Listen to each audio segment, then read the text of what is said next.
பிரவீன், உனக்கு என்கிட்ட ஏதாச்சும் சொல்லணுமா? இல்ல, உனக்கு என்கிட்ட ஏதாச்சும் சொல்லணுமா?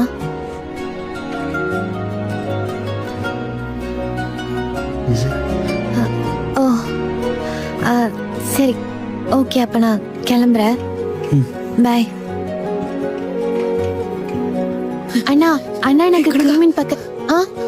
அண்ணா சாரி, உனக்கு ஏதாவது என்கிட்ட சொல்லணுமா? இல்லையே. இல்லையா? ஓகே, பாய். நாளைக்கு ஸ்கூல்ல பார்க்கலாம். அண்ணா, பாய். பாய்.